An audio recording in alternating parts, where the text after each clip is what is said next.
नमस्कार। कल के आरएसएस के द्वारा मनाए गए 100वें वर्ष के उपलक्ष्य में मैंने बताया था कि आज मैं डिटेल में बताऊंगा आरएसएस क्या है और उसका विरोध क्यों है, विरोध करने वाले कौन हैं, ये सारी चीज़ें आएंगी सामने। मैं बेस से बताऊंगा। देश अंग्रेज़ों से पहले और मुग़लों से पहले हिंदुओं का था, और हिंदू कहाँ तक थे इसको आप जानते हैं। अफ़गानिस्तान, पाकिस्तान और ईरान के कुछ पोर्शन पर हिंदुओं का राज था, भारत तो था ही। लेकिन हिंदुओं के ऊपर आक्रमण ही होते रहे और हिंदुओं के ऊपर कई तरीके से लूटपाट हुई। लेकिन उसको देखते हुए आप ये नहीं कह सकते कि हिंदू कभी आक्रामक रहे हैं और किसी के हकों पे अधिकार जमाने की कोशिश किए हैं। हाँ, ये था हिंदुओं का इतिहास शुरू से और आज भी वही है। लेकिन इनको इनके हकों पर आक्रमण करने वाले जो थे वो विशेष तौर पर मुग़लों के समय में ज़्यादा नुकसान पहुंचा, और वही मुग़लों के बाद अंग्रेज़ों का आगमन हुआ। मुग़लों के पीरियड में जो इतिहास लिखा गया उसको आप जानते हैं, कौन लिखा है? बाबरनामा आप लीजिए, लिखने वाले मुस्लिम। और राणा सांगा की अगर आप कहेंगे कि उनके बारे में क्या लिखा, तो क्यों लिखेंगे उनकी सच्चाई को? कभी कोई दूसरे की सच्चाई और उसके द्वारा पिटाई नहीं लिखता। हाँ, इतना जिक्र करता कि वो युद्ध हुआ था, वो वीरता से लड़ा और हमने उसको पराजित किया, ये सारी लिख सकते हैं, लेकिन सच्चाई नहीं लिखी जा सकती। इसी तरीके से मुग़लों के द्वारा लिखे गए जितने भी आज तक के इतिहास हैं वो 90% गलत ही है। उनके आधार पर आप हिंदुओं के ऊपर अत्याचार को कितना हुआ ये नहीं कह सकते, क्योंकि वो नहीं कहेंगे, वो नहीं लिखेंगे मैं हिंदुओं के ऊपर अत्याचार किया, उनके ऊपर क्या क्या किया और थोड़े से आए कैसे शासन किया और कैसे उनका धन परिवर्तन किया, ये सब नहीं लिखा जाएगा। केवल थोड़ा सा लिख दिया जाएगा, उसको पढ़ के लोग उनकी गाथा गाते रहेंगे। इसके बाद अंग्रेज आए। अंग्रेज़ों का एक ही उद्देश्य कि कैसे भारत में हम अपना लूटपाट करें, यहाँ की वैभव संपदा को लेकर इंग्लैंड जाएं। लेकिन यहाँ की स्थिति को देखकर उनको लगा कि यहाँ राज करना चाहिए, यहाँ बहुत कुछ है जिससे हम सालों साल अपनी ज़रूरत पूरी कर सकते हैं। उसी के लिए फिर उन्होंने शुरुआत की अंग्रेज़ शासन को बढ़ाने की, और वो एक एक करके लूटते गए और यहाँ के लोगों को समझते हुए, लोगों के विचारों को, लोगों को मनोभावना को समझते हुए एक एक राजा को परास्त करते रहे और उनकी संपदा को लूट कर इंग्लैंड पहुँचाते रहे। ये इनका क्रम चलता रहा। लेकिन उन्होंने भी अपनी जातियों को जो उन्होंने अत्याचार किए उसको कहीं लिखा नहीं सफाई के साथ। थोड़े बहुत कहीं उनके उसमें जिक्र में आए हैं जो उनकी किताबें नहीं हैं, लेकिन जो उनके गजट बनते थे, कहते हैं गजट में लिखा है, यहाँ लिखा है, गजट भी वही बनता था जो वो चाहते थे। ये नहीं कि गजट में वो होगा जो एक्चुअल वहाँ हुआ है। ये अंग्रेज़ों का पीरियड देखिए। अंग्रेज़ों के पीरियड में आप क्या सोच रहे हैं कि मुग़लों के चल रहे अत्याचार को वो दबाए थे? हिंदुओं के प्रति उन्होंने कोई दबाव नहीं चलाया था। उन्होंने केवल अपने स्वार्थ साधने के लिए कुछ लोगों को सपोर्ट किया था कि मेरे साथ रहें, मुग़लों को परास्त करके मेरे शासन को स्थापित कराएं, बस इतना ही स्वार्थ था। लेकिन इतिहास में उसको नहीं लिख सकते, उसको बता नहीं सकते। इसलिए मुग़लों का अत्याचार अर्थात मुसलमानों का अत्याचार अंग्रेजी शासन में लगातार चलता रहा हिंदुओं के खिलाफ। इसके बाद अंग्रेज़ों का जब पूर्ण रूप से मुग़लों का सफाया करने लगे, तब मुग़ल ये सोचे कि अंग्रेज़ों के विरोध के लिए हिंदुओं की ज़रूरत है और हिंदुओं के साथ मिलाकर चलने में ही हम इनका विरोध करेंगे और फिर अपने रास्ते पर अपने अनुसार आ जाएंगे। ये उनकी सोच थी, उनके शासकों की सोच थी। ये कारण थे। हाँ, अंग्रेज़ों के अत्याचार से जब ऊब के ये समीकरण बना, उस समय आप 1857 के पहले क्या कांग्रेस थी? नहीं थी। इसका मतलब कांग्रेस ने आज़ादी की लड़ाई शुरू ही नहीं की। आज़ादी की लड़ाई तो शुरू की थी हिंदुओं ने, जिनको लगा कि मुस्लिम मेरे साथ हैं, उनकी सोच बदल गई है, हमें अंग्रेज़ों के खिलाफ़ लड़ना चाहिए, आवाज़ उठानी चाहिए। और यहाँ की आबादी जो थी बहुत ज़्यादा हिंदुओं की, वो जब इसमें सुगबुगाहट हुई, लोग इस पे सोचना शुरू किए, तब आज़ादी की, अंग्रेज़ों के मुक्ति की रास्ते पे विचार हुआ। अब फिर शुरू हुई आज़ादी की लड़ाई। तब अंग्रेज़ों के खिलाफ़ मुग़ल अर्थात भारतीय मुसलमान हिंदुओं के साथ एक होकर लड़ना शुरू किए। 1857 उसका एक उदाहरण है, क्योंकि इतिहास यहाँ बताने की ज़रूरत नहीं है। कैसे दिल्ली की सत्ता ने सपोर्ट किया और क्या हुआ, ये सारा आपको पता है। तो 1857 से पहले आज़ादी की लड़ाई लड़ी जा रही थी, उसमें हिंदू मुस्लिम दोनों मजबूरी में एक साथ लड़ रहे थे।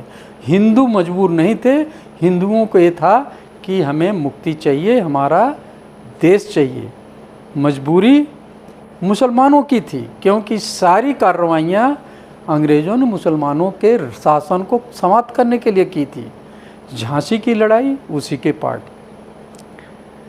झांसी में अंग्रेज़ों ने दमनकारी नीतियाँ चलाई, मुग़लों ने भी चलाई। इससे पहले मराठों के अगेंस्ट था, ये सारा आप जानते हैं। तो इसलिए मुग़लों के ने हिंदुओं को बरगलाकर अंग्रेज़ों के खिलाफ़ कहिए तो लड़ाई शुरू कराई अपने स्वार्थ में। हाँ, ये धीरे धीरे जागरूकता बढ़ती चली गई और आज़ादी का स्वाद जो है एक अलग लगने लगा कि हमें यही मौका है कि साथ मिलकर लड़के आज़ाद होना है। और उस पीरियड में मुसलमान सत्ता जितनी थी उनके, वो सब करीब करीब ध्वस्त हो चुके थे और हिंदुओं को अच्छा मौका मिला था। यहाँ के शासकों को, जो पुराने शासक थे, उनको भी मौका मिला और वो एक साथ होकर लड़ाई लड़नी शुरू की। इसके बाद क्या होता है, मतलब कांग्रेस ने या 1857 के पहले आज़ादी की लड़ाई शुरू हो चुकी थी, उसमें दोनों धर्म के लोग एक साथ लड़ रहे थे और बहुत गंभीरता के साथ, बिना मतभेद के साथ लड़ रहे थे। लेकिन बीच बीच में कहीं न कहीं अंग्रेज़ों के द्वारा कुछ न कुछ गड़बड़ी करके, मुसलमानों को उकसा के, उनके डर को पैदा करके दंगे भी करा दिए जाते थे, जिससे हिंदू जो थे वो उनसे दूर रहे। ये चलता रहा। 1857 जब फेल हुआ तो क्या हुआ, कुछ दिन के लिए सारे क्रांतिकारी जो आज़ादी चाहते थे, उस सब ने सोचा कि अब हमको एक गुप्त रूप से मिशन चलाना है। और चलाते चलाते ये आए और आप देखेंगे कांग्रेस को किसने बनाया? न मुस्लिम वर्ग और न हिंदू वर्ग जो आज़ादी की लड़ाई लड़ रहे थे वो नहीं बनाए हैं। बनाया कौन है? अंग्रेज बनाया। अंग्रेज में अकेला नेहरू थे जिनके नेतृत्व में एक कांग्रेस का गठन हुआ 28 दिसंबर 1885 को, और वो बॉम्बे में, जिसमें 72 प्रतिनिधि आए, 72 लिए गए। उनका क्या अंग्रेज़ों का वो था? उन्होंने देखा ये दोनों लोग मिलके बहुत ज़्यादा प्रॉब्लम कर रहे हैं, तो उन्होंने कुछ अपने विचार वाले लोगों का एक समूह बनाया। किस बहाने? कि जो पढ़े लिखे हैं वो हम राजनीति नागरिकों में करें। समझ रहे हैं? किसी राजनीति? अंग्रेज़ों के हिसाब से राजनीति। अब यहाँ कांग्रेस का गठन हो चुका, और उस गठन में इनको जो आज़ादी चाहने वाले लोग थे मुख्य, जिनसे अंग्रेज़ डरते थे, उनको उनके पैरेलल उनकी सूचनाओं को कर क्या रहे हैं, और उनको वो पढ़े लिखे वर्ग वाले उनको कैसे न्यूट्रलाइज करेंगे, ये काम शुरू हुआ। हाँ, लेकिन उसमें एक ही चीज़ दिखा कि कहते हैं जब कोई बार बार कहा जाए वो सच होता है। ये कहते थे कि हम आज़ादी के लिए कर रहे हैं, लोग उनके साथ हुए और सोचे सच है। सच हो गया कि लोग उनके साथ जुड़े और आंदोलन शुरू हुआ, और बढ़िया चला, बहुत अच्छा चला। लोगों में जागरूकता आ गई, देश जो है आज़ादी की राह पे अपनी मांग को शिखर तक ले गया। अंग्रेज घबराए, क्योंकि अंग्रेज़ों ने ही कांग्रेस का गठन किया, जिस उद्देश्य के लिए किया वो खुल के बोल नहीं सकते अंग्रेज़ कि आपको ये बोलना है, ऐसे बोलना है, क्योंकि उनके 2-4 लोग ही हो सकते हैं उनके अनुसार उनको समझाए, जो जिनको अंग्रेज़ खुल के समझाए हों, लेकिन सबको तो नहीं बताया गया था ना। इसलिए ये जो चला अभियान, इसमें कोई खुल के नहीं बोल पाया। हाँ, ये था अंदर से समर्थन अंग्रेज़ों के हित के लिए कहीं न कहीं किसी न किसी के अंदर था। लेकिन जब अंग्रेज़ों ने देखा कि इनका मिशन कामयाब नहीं हो रहा है, तब क्या होता है? मुस्लिम लीग बनाई जाती है। मुस्लिम लीग की गठन होता है, और वो भी धीरे धीरे अंग्रेज़ों के कहने पे सुबुकाहट होती है, और ये कहा जाता है कि आप बढ़ चढ़ के हिस्सा ले रहे हैं और आपको क्या मिलेगा? आज़ादी तो सबको मिलेगी, आपको क्या मिलेगा? तो जितने अंग्रेज़ों से पोषित नवाब थे, उन लोगों ने पूरे इंडिया की मीटिंग की, सिंध में की, अवध में की, और तय किया जाके ढाका में, कब? 30 दिसंबर 1906 को ये तय किया गया कि मुस्लिम लीग अपने हितों के लिए काम करेगी। और उसके बाद फिर उस मुस्लिम लीग के बहाने मुस्लिम लीग की जो इच्छाएं थी कि हम शासन में हमारी भागीदारी हो, और हमें जो आबादी के अनुसार मुझे इसमें हिस्सा मिले। चलो, ये समझौता हुआ बड़े लड़ाई के बाद। लेकिन इस बीच में क्या क्या हुआ? इस बीच में दंगे हुए। किसके बीच? अंग्रेज़ों के बीच नहीं हुए। दंगे हिंदुओं और मुसलमानों के बीच में हुए, और आज़ादी की लड़ाई भी चल रही है। ऐसे में आप ये समझिए कि दंगा क्यों शुरू हो गया? जब कांग्रेस का गठन आप सोचिए 1885 में हो गया और वो मिल के लड़ रहे थे, तो ये दंगे क्यों शुरू हो गए? क्योंकि सारे लोग तो एक थे? नहीं, दंगे इसलिए शुरू हुए कि उसमें भी कुछ लोग को अंग्रेज़ों ने बताया कि आप भी अपने हिसाब से अधिकार मांगिए। वो भी मुस्लिम लीग के विरोध में आ गए, जिससे क्या हुआ, कांग्रेस के संगठन में जो 11% मुस्लिम थे वो घट के 4% हो गए और मुस्लिम लीग में ज़्यादा हो गए, जिसका नेतृत्व कांग्रेस में पंडित नेहरू जी कर रहे थे। ये कांग्रेस थी। हाँ, मुस्लिम लीग ने 1923 से लेकर 1927 के बीच में कितने दंगे किए हिंदू मतलब बाहुल इलाकों में, और आप ये समझिए कि 91 दंगे हुए। अगर दोनों प्रताड़ित थे, दोनों एक ही रास्ते पे थे, दोनों का उद्देश्य देश स्वतंत्र होना था, भारत स्वतंत्र कराना था, तो ये दंगे क्यों हो रहे थे? दंगे इसलिए हो रहे थे कि वो मुस्लिम अपनी उस असलियत रूप में आने लगे जो पहले थे, अंग्रेज़ों के इशारे पे। अब होता है उदय किसका?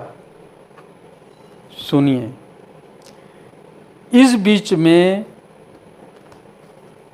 आरएसएस के, राष्ट्रीय स्वयंसेवक के संस्थापक केशव बलराम हेडवारकर, ये पहले जो थे कांग्रेस के साथ क्रांति संस्था में थे। हेडवार जी कांग्रेस के विदर्भ प्रांत के सचिव रहे कांग्रेस के, लेकिन वहाँ पर कांग्रेस का जो रूप देखा उन्होंने, और इसके बाद मुस्लिम लीग की जो स्थिति देखी कि कैसे ये हिंदुओं के विरोध में किस स्तर पे जा रहे हैं, इसका तो कोई तोड़ नहीं है। इसके लिए हिंदुओं के लिए न कांग्रेस बोल रही है और मुस्लिम लीग तो विरोध में ही थी, और न अंग्रेज सपोर्ट कर रहे हैं। ऐसी स्थिति में देखकर तब जो है हेडवार जी इस संस्था का स्थापना कहाँ करते हैं? नागपुर में 1925 27 सितंबर को करते हैं, हिंदुओं की रक्षा के लिए। हाँ, उस समय हिंदू वर्ड से हमारे कांग्रेस के बड़े बड़े नेताओं को बड़ा नफरत था। किस लिए? वो कहते थे जात प्रथा, भेदभाव, छुआछूत खत्म होना चाहिए। इसलिए हिंदू के हिसाब से राष्ट्रीय स्वयंसेवक खुल के नहीं बना था। वो बना था किस लिए? कि सभी लोग उसमें राष्ट्रीय भावना से काम करेंगे, बिना भेदभाव के और बिना किसी द्वेष से। चाहें तो मुस्लिम भी आ सकते हैं, लेकिन किस विचार वाले? वो शरिया कानून वाले नहीं, क्योंकि इसी पीरियड में शरिया का जन्म हो रहा था। शरिया कानून से चलने की एक व्यवस्था मांग रहे थे। ये सारी चीज़ों को देखकर आरएसएस का स्थापना हुई, और उसमें हिंदू ही लोग आएंगे, सभी तरह के, सभी धर्मों मतलब सभी जातियों से, और सभी तरह के लोग उसमें आज जोड़े गए और ये संस्था बनाई गई। ख़ास तौर पर देखा जाए तो विचार तो हिंदुओं के प्रोटेक्शन के लिए था, हिंदुओं की आवाज़ उठाने के लिए था, क्योंकि मुस्लिम लीग, कांग्रेस हाथ रखने वाली, तो फिर इनकी मजबूरी थी हिंदुओं के लिए आवाज़ उठाना, हिंदुओं के अच्छे के लिए सोचना। हाँ, वहाँ पर ये जो फोड़ने की व्यवस्था थी कांग्रेसियों की कि हिंदुओं को कैसे फोड़ा जाए, उस व्यवस्था को बड़े तरीके से दूर करते हुए, छुआछूत को, जात पात को दूर करते हुए उन्होंने इसको दिया कि हिंदू नहीं, सनातनी नहीं, ये केवल गैर मुस्लिम जो काम कर रहे हैं उन लोगों की संस्था है,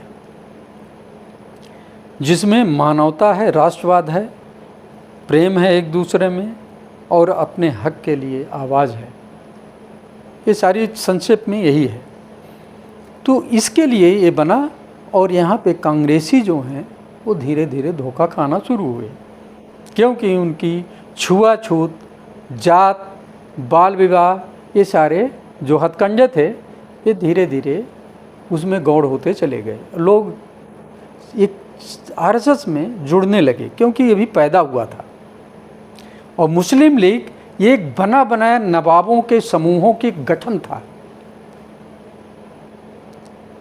जो बाबर के द्वारा पैदा किया गया था।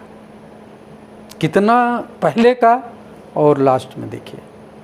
और आरएसएस नागपुर में 1925 में इस तो पैदा हुआ है, छोटा सा है, और अकल से बनाया गया है कि उसको पता था हमारे बीच बैठी कांग्रेस हमें पनपने नहीं देगी, इसलिए ये सारा कुछ हुआ। लोग आए कि हाँ भाई, आरएसएस में कोई जात धर्म पार्टी पुर्टी नहीं है, और इस संस्था से जुड़ना चाहिए, और हमारे हित के लिए लड़ेगी, हमारी आवाज़ उठाएगी, और हम राष्ट्रवादी बनना चाहिए। राष्ट्रवादी बनना कोई गलत काम है? कांग्रेस का एक वो भी था कि राष्ट्रवादी नहीं, तो ये राष्ट्रवादी तो मुद्दा उठा रहे हैं। तब उनकी समझ में आया तो राष्ट्रवाद की ये भी बात कर रहे हैं, देश स्वतंत्रता की बात कांग्रेस भी कह रही है, आंदोलन भी कर रहा है, तो इसमें अंतर क्या है? लोग जुड़े, आए, और ये चलता गया। अब आता है शरिया कानून और कट्टरता, मुस्लिम लीग, ये सारी चीज़ें अब यहाँ बताने का टाइम नहीं है, लेकिन शरिया के अनुसार इन लोगों को एक अलग अपनी संख्या के अनुसार देश चाहिए था मुस्लिम लीग को, और उसका जन्म अंग्रेज़ों ने दे ही दिया था। और ये लोग सिंध, पाकिस्तान जो आज है पंजाब, ये प्रांत को ये मानते थे। साथ साथ में एक और इनकी मांग थी, जहाँ पे भारत के अंदर मुस्लिम ज़्यादा हैं उनको जो है स्वायत्त स्टेट दे दिया जाए। आपने स्वतंत्रता के बाद देखा है कितनी स्वायत्त स्टेट थी, जिसको जवाहरलाल जी के बाद, विरोध के बाद सरदार पटेल ने विलय किया, और उसमें आरएसएस का बड़ा रोल रहा विलय कराने में।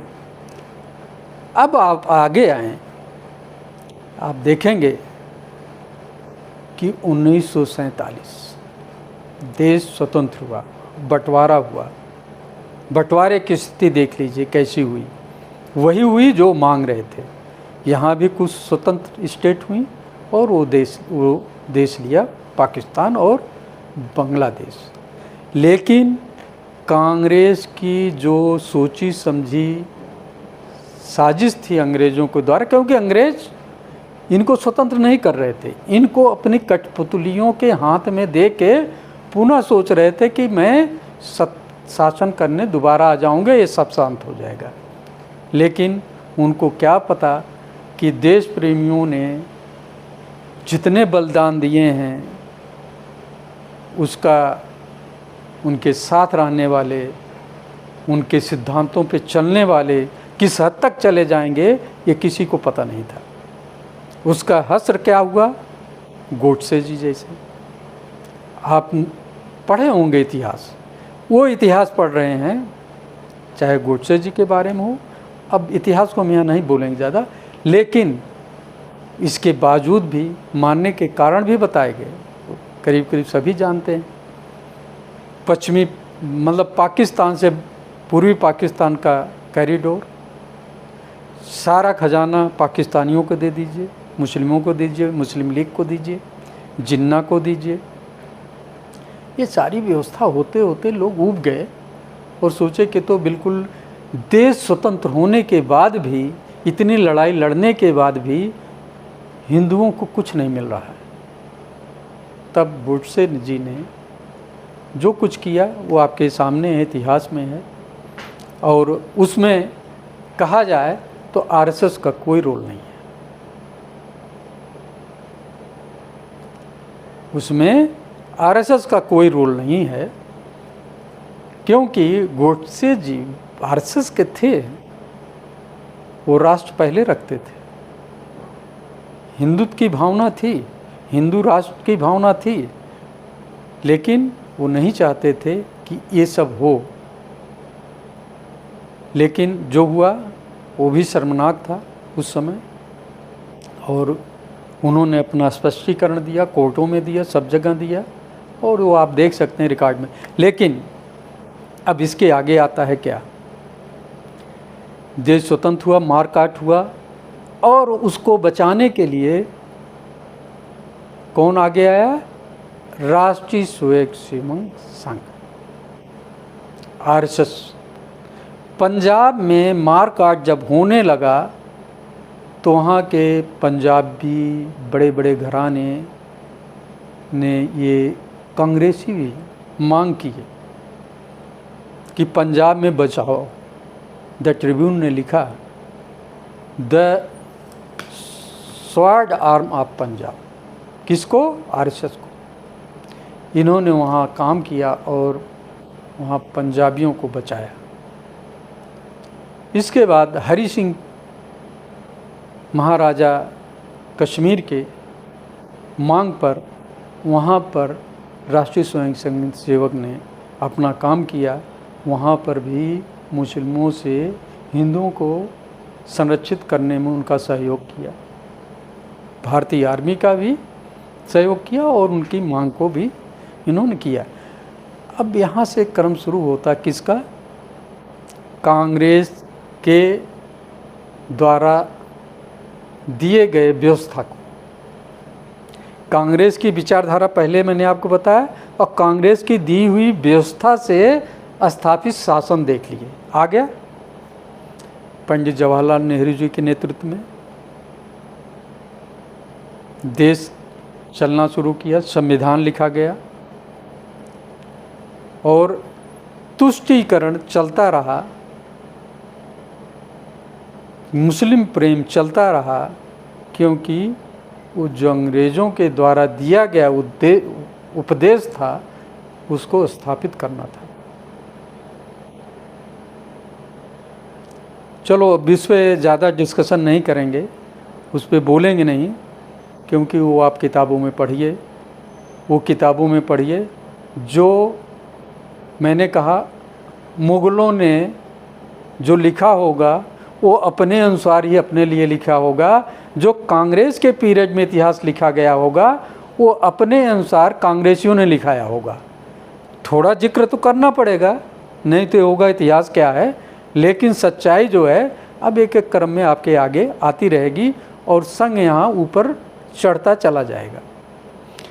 आज़ादी में किए हुए कामों को देख कर और मुस्लिम लीग का जो उनके खिलाफ विरोध को देख के जनता में संघ के प्रति बड़ा सम्मान पैदा हो गया। और जनसंघ जो था एक पॉलिटिकल पार्टी के रूप में इलेक्शन लड़ रही थी, लेकिन संघ हमेशा कहता था आरएसएस कि मैं कोई राजनीतिक मंच नहीं हूँ, इसीलिए कहीं इसका रजिस्ट्रेशन वगैरह नहीं दिखता, किसी जगह पे एनजीओ है ये नहीं दिखता।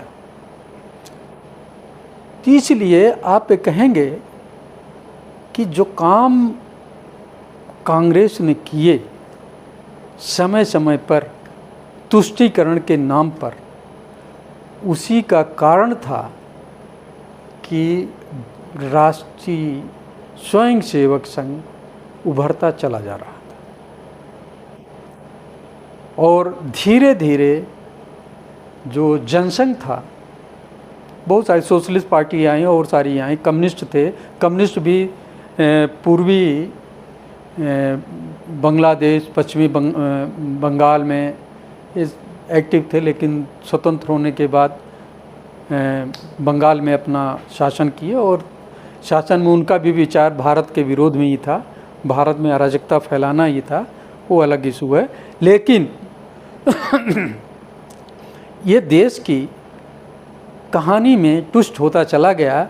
जो मुस्लिमों की आबादी यहाँ रोकी गई थी, ये वोट बैंक के रूप में इनको रखना शुरू किया गया और वोट बैंक की राजनीति ने धीरे धीरे हिंदुओं की आँख खोलनी शुरू की। और जब भी मुस्लिम थोड़ा न्यूट्रलाइज होता, थोड़ा डाउन होता था, तुरंत उनको डर दिखा के और कहीं न कहीं कुछ करवा के फिर से अपने फेवर में किया जाता था, दंगा करा दिया जाता था और सब चलता रहा। आप गुजरात में दंगा, उत्तर प्रदेश में दंगा, आप हरियाणा में दंगा, महाराष्ट्र में दंगा, कहाँ नहीं होता था, हर जगह होता था, जम के कराया जाता था। तो ये सारे चीज़ें थी, हथकंडे थे। हिंदुओं को डराओ, हम तुम्हारा संरक्षण देंगे, मुसलमानों को डराओ कि ये तुमको मार देंगे और हम तुम्हें संरक्षण दें और सत्ता में रहो। ये राजनीति थी। ये राजनीति धीरे धीरे एक्सपोज हुई, संघ ने इसको एक्सपोज किया और 1977 में जाके सारी पार्टियां एक हो गई, केवल कांग्रेस अकेली रह गई। वो भी कब? जब 67 के बाद हिंदुओं पे अत्याचार हुआ। वो भी कहाँ? हमारे इंडिया गेट पे। वहीं से कांग्रेस का डाउनफॉल, विचारों में हिंदुओं को ऊपर लाने की प्रक्रिया शुरू हो गई थी। वहाँ से संघ और एक्टिव हुआ, संघ को और सपोर्ट मिलने लगा। और उस समय देखिए, अभी मैं हिंदुओं की व्यवस्था को, हिंदुओं की जितनी संस्थाएं हैं उसको डिस्कस नहीं करूँगा, लेकिन वो सब इकट्ठे होके कहीं न कहीं इस संगठन के साथ आ गए।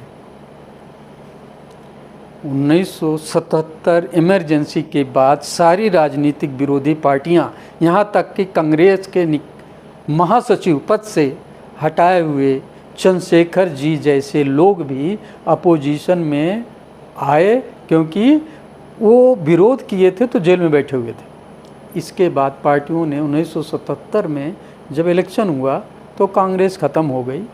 लेकिन ये छोटी छोटी पार्टियां, स्वार्थ से जुड़ी पार्टियां ज़्यादा दिन नहीं रुक पाई और इनका समापन हो गया। जब आप जानते ही हैं इंदिरा गांधी जी ने किस तरीके से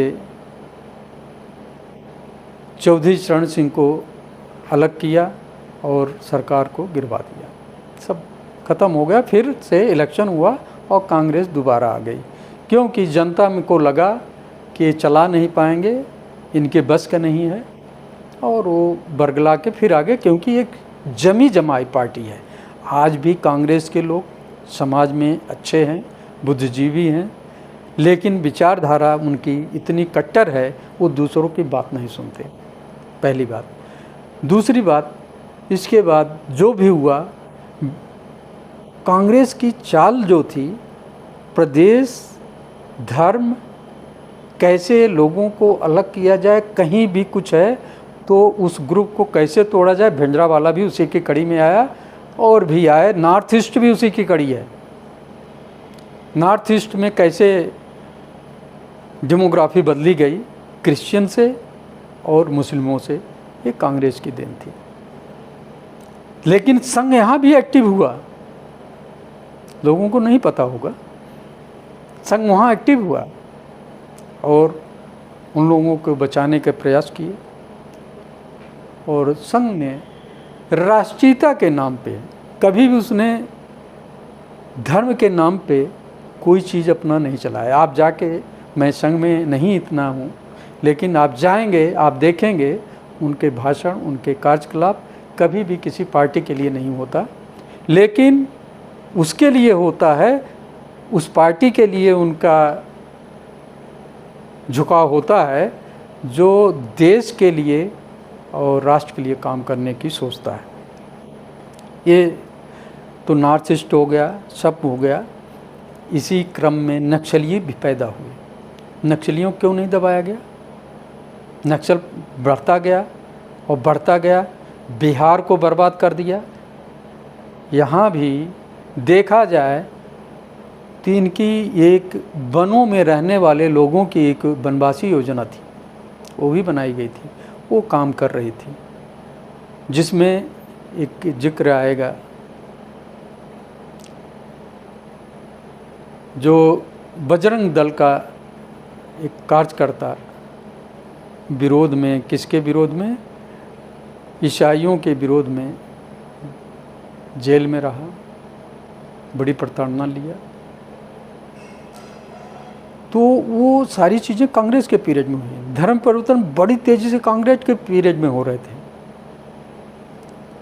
तो ये चीज़ों को रोकने का काम देखा जाए तो आरएसएस ही कर रही थी।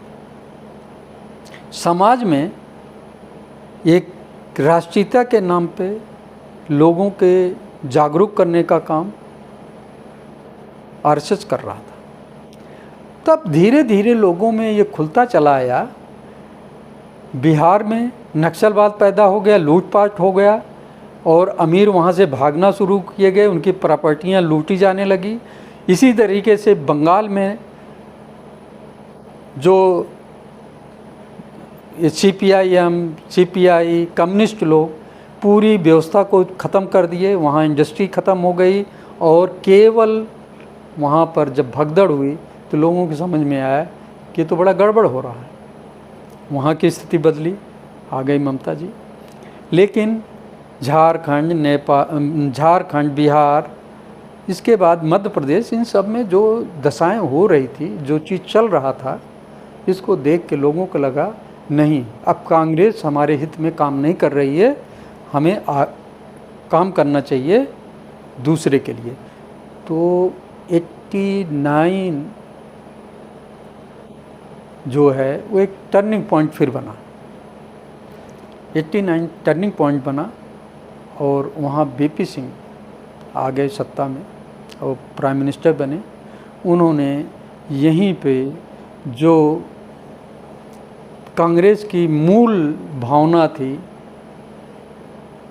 जात पात का, वो पैदा कर दिया था, जिसे कांग्रेस दबा के रखी थी रिपोर्ट को, वो पहले से ही थी। मंडल आयोग उसको लागू किया और एक अद्भुत जातीयता के दौर में देश चला गया।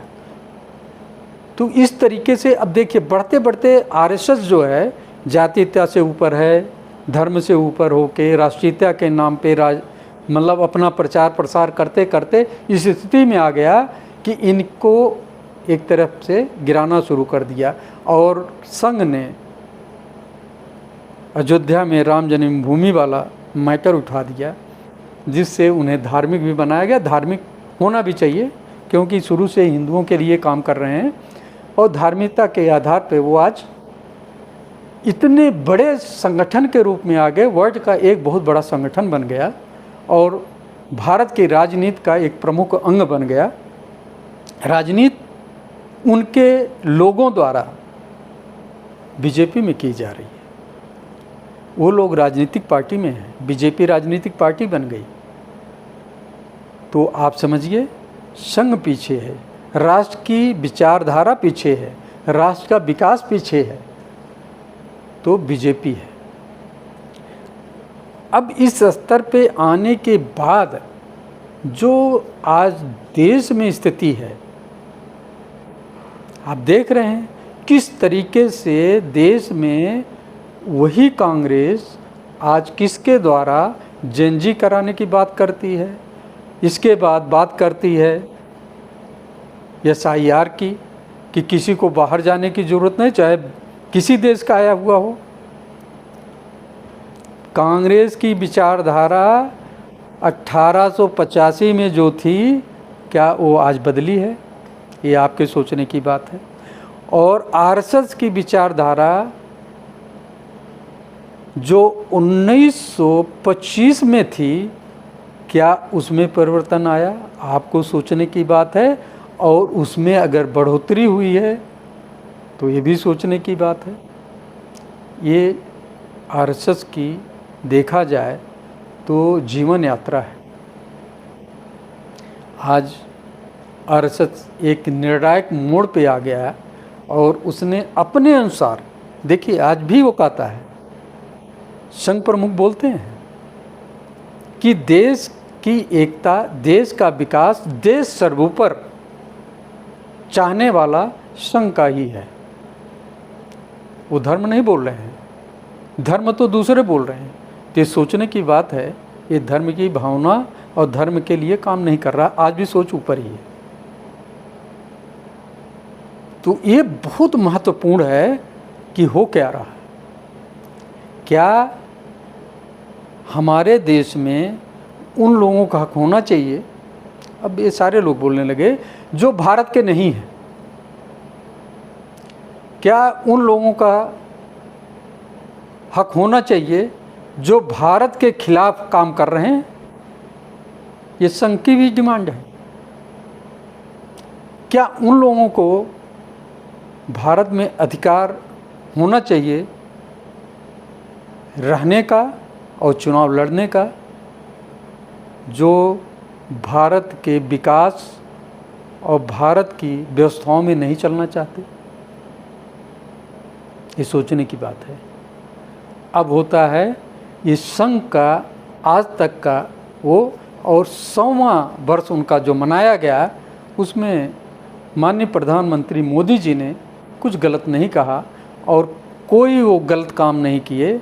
जो सिक्का चलाया गया और डाक टिकट चलाया गया, वो ज़रूरत है उस विचारधारा की जो देश के लिए एक नेतृत्व का काम कर रहा है। उन्होंने किया। उन्होंने क्या कांग्रेसी उन नेताओं को जो अच्छे विचार वाले थे उनको सम्मानित नहीं किया? उनको पद्म विभूषण और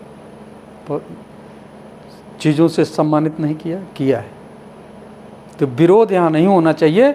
सोचना चाहिए कि हमें सम्मानित क्यों नहीं किया जा रहा है। ये उन लोगों को सोचना चाहिए जो आज इसके विरोध में बोल रहे हैं। नमस्कार, धन्यवाद।